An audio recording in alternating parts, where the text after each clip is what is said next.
third guideline for the experiment, stop eating sugar and diminish the amount of carbs I eat so that I can lower the inflammation in my body, is to slowly increase the number of days I don't eat either sugar or foods that spike sugar in the blood too much, like pizza, bread, rice, pasta, sugary juices like fruit juice or sodas, and also, incredibly as it is, um, sugary yogurts or flavored yogurts.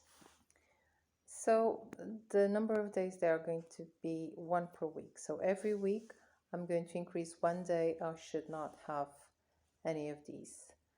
This week is the first week, so and I have decided it will be on Sunday. The second week I'm going to do to be 2 days without having these foods, and those days have to be consecutive. So next week it will be either Saturday and Sunday or Sunday and Monday.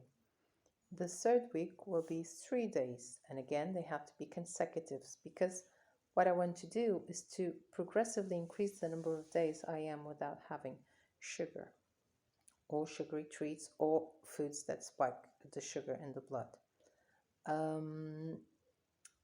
So the fourth week will be 4 days consecutive again, and the fifth week will be 5 days. The sixth week will be 6 days, and the seventh week will be 7 days, which means I will go through a whole week without having those sorts of foods. After I reach the seventh week, the goal is to remain like that every day without having sugar treats or sugary treats, nor foods that spike the blood sugar. But I'm human, and if I haven't been able to do this easily so far, it means it's not going to be easy as well. If for any reason I have too many cravings or there's a celebration, what I'm going to do is I'm going to have the treat. I'm going to choose the treat I'm going to have. I'm going to have just one, and I'm going to have it in the, when I say I'm going to have just one, my go-to are cakes. So I'm going to have just one slice of cake, or just one cake, tiny cake, not a big one. But I'm going to follow the previous guidelines, which are, except if it's a celebration and I'm in someone's house or in a restaurant, the treat has to be homemade, and I can only have it at lunchtime, and I can only have it after having lunch. So these three guidelines must be followed. Let's say it's a celebration, it's an afternoon snack celebration or an evening celebration. No, I'm not going to have the treats. I'm not going to have the treats. I will try to gracefully decline. I will appreciate, but I will say no, because I'm not having sugary things in the evening, because they mess up my sleep, which is the truth.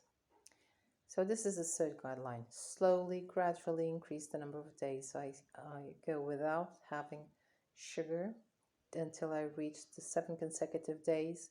And from then on, keep counting the days to see how long I can go on without it. Not necessarily count how long I am going without it, but pay attention to see how long it takes to get the first craving, because that's what I'm afraid of. And all these guidelines are to help me have the least amount of cravings possible, because when I do have cravings, it's hard to just eat one thing, and it's hard to both in amount as in quality. Let's say I eat one cake. If I only have it when I'm craving it, I will want a cake, but after the cake I will want something else, or later in the day I might want to have something else. So see how long it takes me to have the cravings, and to hopefully have um, not very strong cravings. And if I do, try to mask, so to speak, the blood, the sugar in the blood, the level of the sugar in the blood in a way after having the meal, so that it doesn't spike as much. And I have been walking after lunch. I have been walking in the morning, but these 2 days I've been fortunate enough to be able to have company, and I've been walking after lunch as well. May not always be possible, but if I have a treat in those days, definitely go walk after lunch. And that's probably the next guideline. I'll make a video about it tomorrow.